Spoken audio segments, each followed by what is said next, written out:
I have a confession to make. It's a confession and a disclaimer I feel I have to make at the start of this podcast because I don't want you to get the wrong impression from the start. I am not that big of a fan of ghosts. They're probably the paranormal or pseudoscientific topic I've had the least interest in my life. As a kid, I was more drawn to cryptids like Sasquatch or Nessie than ghosts. And I'd watch Ancient Aliens over one of those lame ghost hunter shows any day of the week. To be honest, I've never even been that interested in ghost stories. When kids or counselors would start telling one at summer camp, I'd usually just leave or tune out of the conversation. I've only got one good ghost story that I would tell as a camp counselor, and it's totally fabricated. Although, to be fair, it was scary enough to make a few middle schoolers cry, and I'm only a little proud of that. For me, for the most part, ghost stories have never held my attention. I mean, heck, I've never even seen Ghostbusters. I lead with that confession and disclaimer because what I'm about to do might give you the wrong impression of who I am and what I care about. Who am I? Well, if you're listening to this podcast, you probably already know the answer to that. But in case you don't, my name's Patrick Quinn. I'm currently a pastoral intern and a seminary student, but I've always loved writing and reading and the research process. And I love content creation too. This is my first shot at a podcast, so we'll see how it goes. What am I about to do? I'm about to make a whole podcast mini-series on ghosts, ghost stories, and the paranormal. Why am I going to do this? Well, a few reasons. First, even though I might not care about ghosts that much, I am fascinated by the unseen world. Growing up, my dad said that there's way more going on in the world than what we can see. And the older I get, the more evident that becomes to me. Ghosts are hardly the tip of the iceberg in that unseen world. In fact, I'd argue that they're one of the least interesting aspects of what you might call the spiritual world, at least in the Christian worldview. But since I am a Christian, and I'm approaching this topic from the Christian perspective, ghosts are one of the most underexplored aspects of the spiritual world in modern Christian dialogue. And shockingly underexplored for how dominant they are in the broader cultural appeal. When was the last time you heard a sermon on ghosts, after all? One of my hopes with this series is to dispel some faulty notions Christians might have surrounding ghosts, influenced not only by a post-Christian culture full of superstition, but also a post-Enlightenment church culture full of suspicion concerning the supernatural. What might the Bible and solid theology have to say to both the skeptic and the superstitious? The second reason I'm interested in ghosts is because I love my family. I'm incredibly blessed to still have 3 of my 4 grandparents with me on this side of heaven. Both of my dad's parents are still alive. My grandma Betty is 96, and my grandpa Marvin is 97.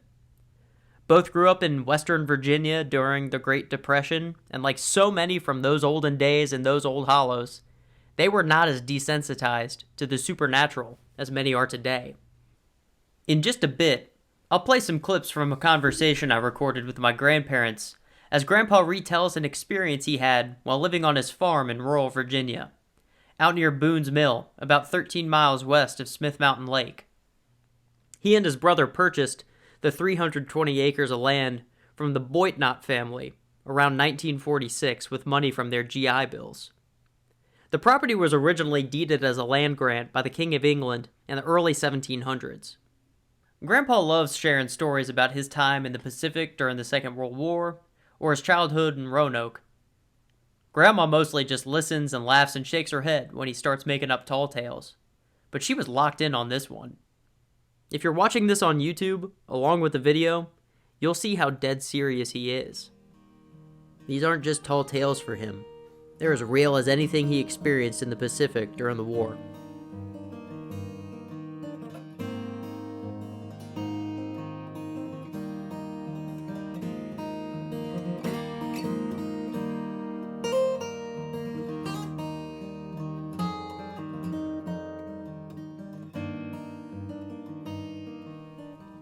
It was late January of 2021, almost a year to the day of recording this podcast. I had taken my grandparents out to run a few errands, which is like herding two very large, very slow, talkative cats. We had just checked our last item off the list and decided it was high time for some dinner. I pulled us into the Longhorn Steakhouse parking lot around 3 p.m. Once we got situated at our table, Grandpa started up on one of his old stories about the farm. I can't remember the exact course of the conversation, but eventually we came to the topic of spirits. I had heard him tell stories about ghosts on the farm before, but never with this level of detail. The waiter interrupted us with a checkbook, so Grandpa's story had to be put on pause. But as soon as I got them back to their apartment and settled on the couch, I whipped out my phone and started recording while I asked him to pick up where he left off. The audio you hear is from that conversation. I'll let Grandpa set the stage, and then I'll start interrupting with some post-commentary thoughts. Oh, you've never experienced any of that, have you? Yeah, I've never heard that one before. Have you ever heard of that happening before? Sure, but not from people I know. When we bought that place in the country, they had two houses. Mm-hmm. A small little log and brick house down below, rock. And that house down there belonged to a different family. The place became split. There was a spring near the small house, and closer to the small house it was the big house. And this was the farm. And there was a fence dividing it, and there was a gate to this fence to that spring house, which they shared the spring. Right. For water. And there was a gate there. And there was a feud between the family. But so I don't know whether these people died before or during that time, but there was two basically TNOT. Am I saying the right name? Yeah. TNOT family owned the properties, two properties. Mm-hmm. Now, when all of this occurred, I'm not sure, because the land was a land grant for the whole 300, well, there was 320 acres that was there when we owned it. And anyway, so Mother and Dad and the family, we lived in this small log house while we were fixing the big house, because there was no electricity in it. Mm-hmm. As far as I know, it had never been painted inside. But And not really finished. but it had been occupied by one of the families. Mm-hmm. And they were all TNOTs, but they were two separate families. And what the actual date of these families owning the property, I'm not sure, but all I know is that land grant for it, and the brick that we found in the chimney with a date carved on it, scratched on it, was, what did I say, 1738? I think that's what you said. Yeah, 1738. So there was a lot of families involved. Mm-hmm. And so who these people were that didn't vacate the place spiritually, there was a grave site up on top of the hill where these people were. Mm-hmm. But their spirit bodies still remained some in the house. Now, Mother and Dad, that's all. We were living in that small house, and I was working. I'd taken a job. Shift work at Viscose. It's a Viscose Corporation. I was working swing shift, and I'd have to sleep at nighttime in the house. Mm-hmm. And instead of disturbing the family down in the other house, and it was space up there, I slept in the upstairs. There was a L-shaped back porch. There was top and bottom in the back of the house, L-shaped. And so I slept in that bedroom off of the back porch. Go up the stairs and walk across the porch into the bedroom. And now, there's proof of what I was talking about, of the spirits of people still living in the attic of that house or in somewhere in that house. Mm-hmm. Where they really stayed, I don't know in the condition they live in, or I don't know how a spirit lives other than it exists. Right. It exists. They bodily exist. Now, I'm going to back up a little bit because the proof of this is that we had a dog down there, Shadow. Mm-hmm. Was a product of a Llewellyn setter and a German Shepherd. And looked like a hound dog. It's black and mostly black, some white on him, long ears, and he looked like a hound dog. He would come up on the porch, and when he walked across that porch up there, he would walk over to the railing and down the porch. He would not walk by that doorway. And that's where all these people lived up in there. This is my proof that this existed, because the dog wouldn't even walk by that doorway. Would walk way over here and back like this. And animals prove a lot of things that we don't know about. Did you talk to them? Huh? Did you talk to the spirits? Well, I certainly did. Did you? They would keep me awake at night, and I wouldn't go to sleep. I'd say, "Go, leave me alone. I've got to get my sleep." I was up there all by myself in that bedroom, And you weren't afraid at all? after a while, no, I wasn't. Uh-huh. I was rather appalled and somewhat, you might call it, I don't know whether you have a fear, but when I was a young man, I had no fear, Betty. First post-commentary thought.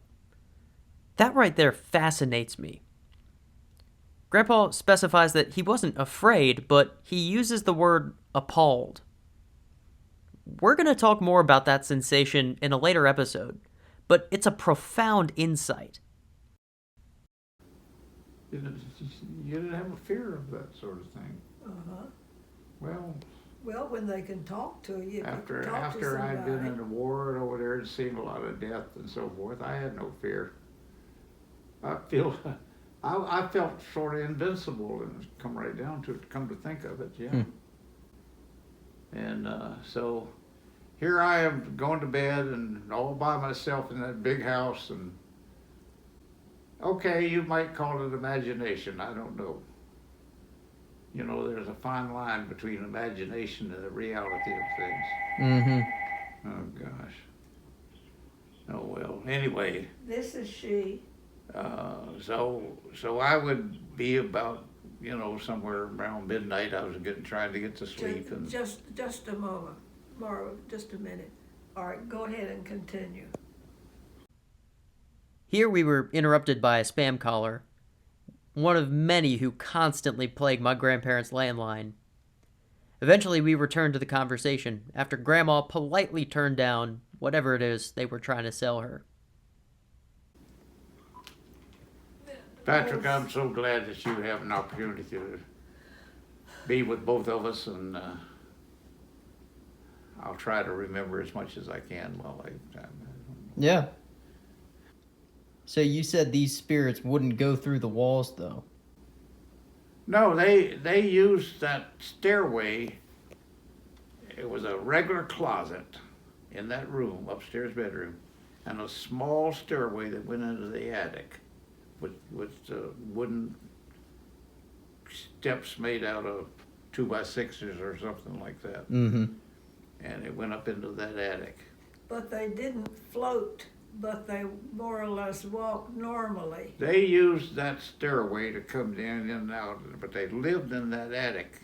Now, that was the thing that puzzled me. Spirits don't rest. Mm-hmm. They're constantly in what you might call state of motion. Mm-hmm. That statement right there. Spirits don't rest. How does he know that?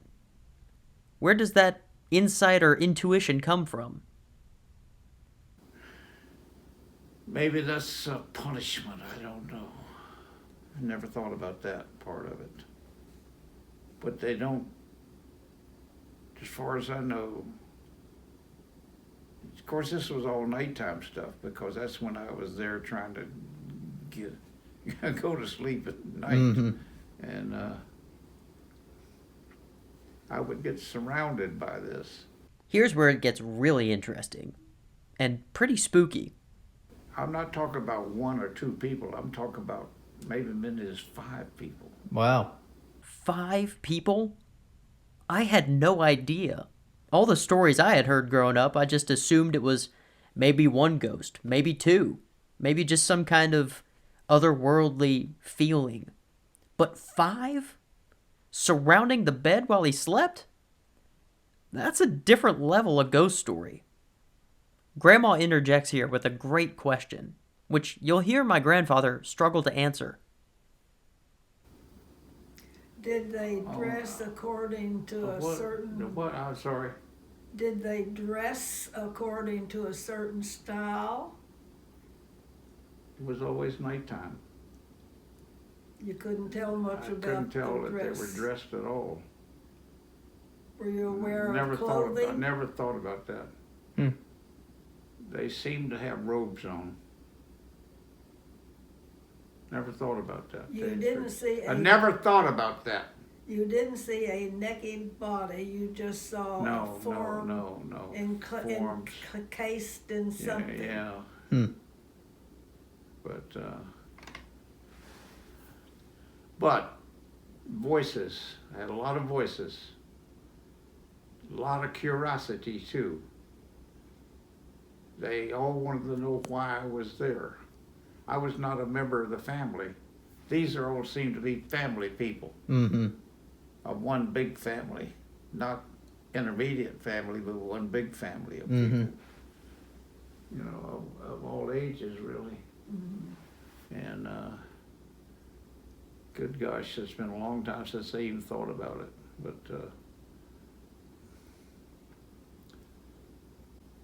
But whatever you might say, it was real to me. Sure. And like I say, my proof was the dog. Mm-hmm. A dog would not walk by that doorway without walking out here and go around. He would not come in that room. In other words, there was a certain odor that he No. didn't... For a dog, I would say it was consciousness of it. He was conscious of it, Betty. something he didn't They don't. understand. Yeah, that's right. Yeah. I see. An animal doesn't necessarily always smell people, or they are aware of people. Let's put it that way. I'm not sure that they always smell people. Mm-hmm. Although, you know, that when I use the word smell, I used to think about when I was a child. My mother could walk in the room and I could smell her. I could smell it was such a comfort. and it was, and I've always had a very keen sense of smell. Mm-hmm. I smelled animals in the forest and that sort of thing, you know. So. All right, hearing that line, I have to laugh. My mother always teases me and my dad and my brothers for having an overly sensitive sense of smell. Looks like it's hereditary. I always wondered if I had Indian blood in me or something. You related to an old hand dog. Yeah, a hound dog. I was akin to a hound dog, let's put it that way, yeah. So I think my dad always told me the story of that house burning down, or some house caught on fire, and there was just one it room. totally burned to the ground. Mm-hmm. And a lady living there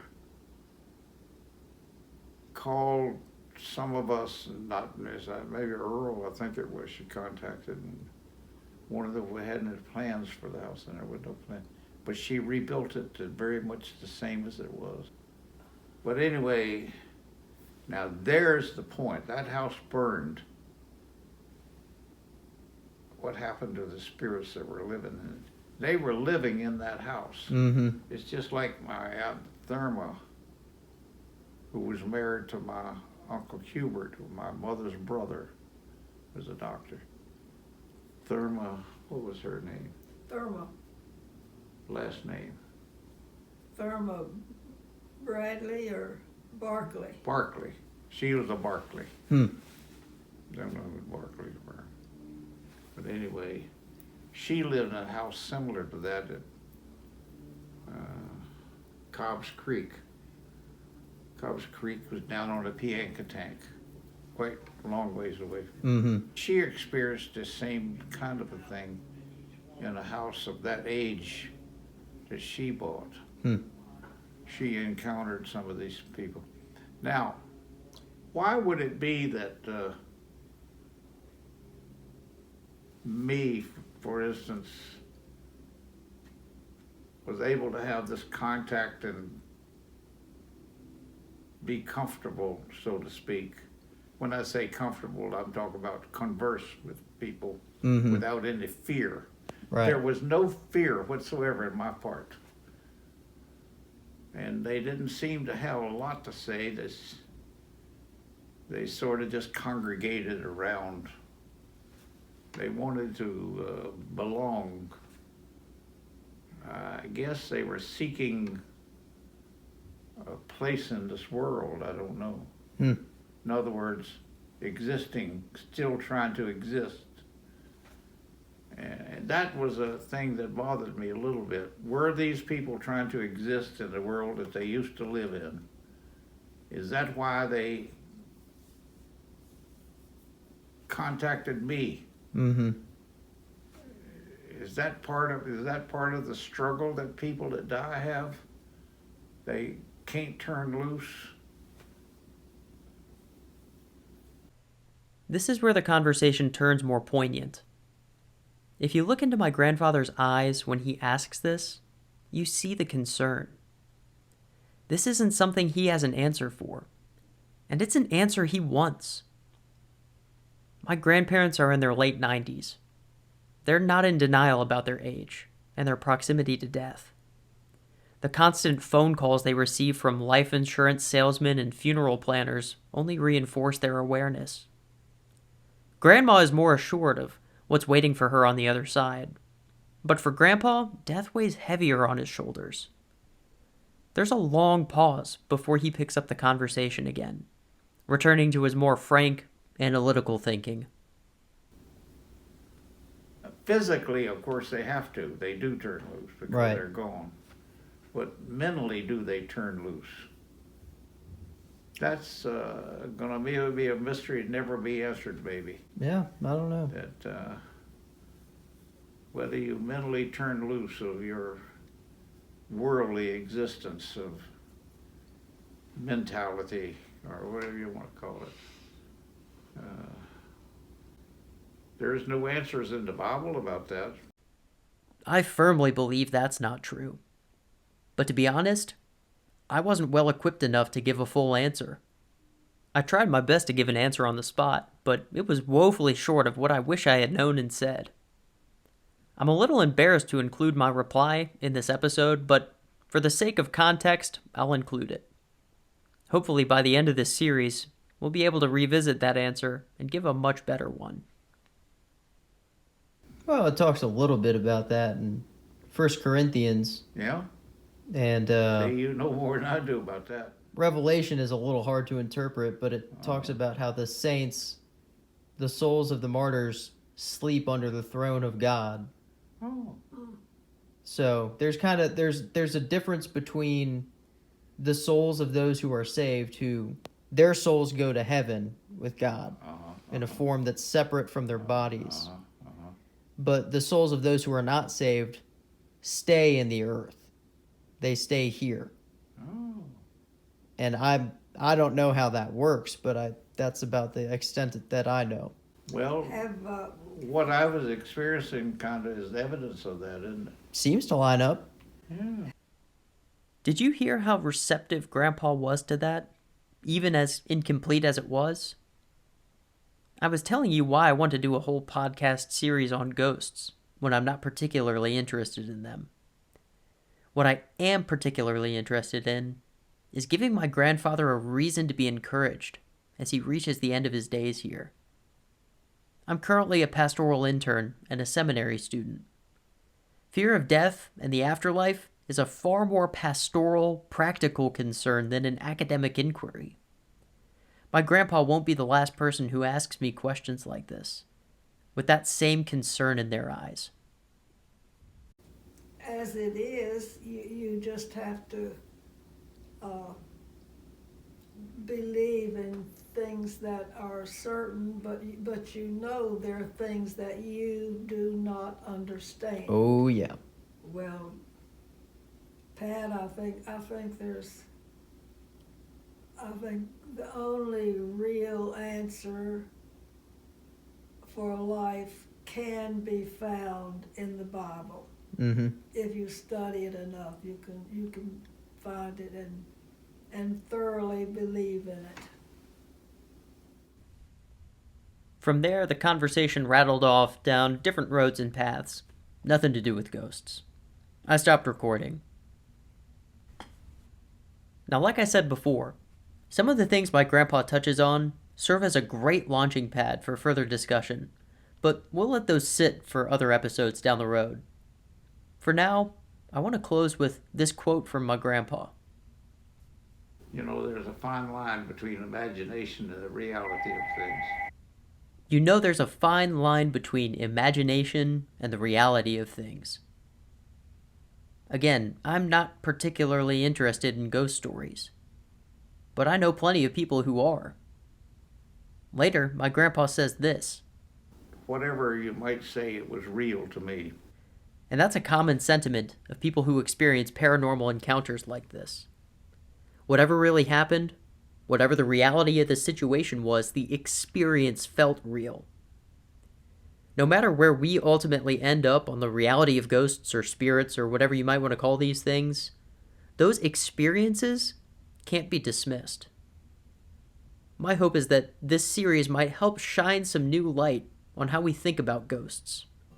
Whether we're watching Ghostbusters, telling old ghost stories around a campfire, reading our Bibles, or wondering what's on the other side of the grave.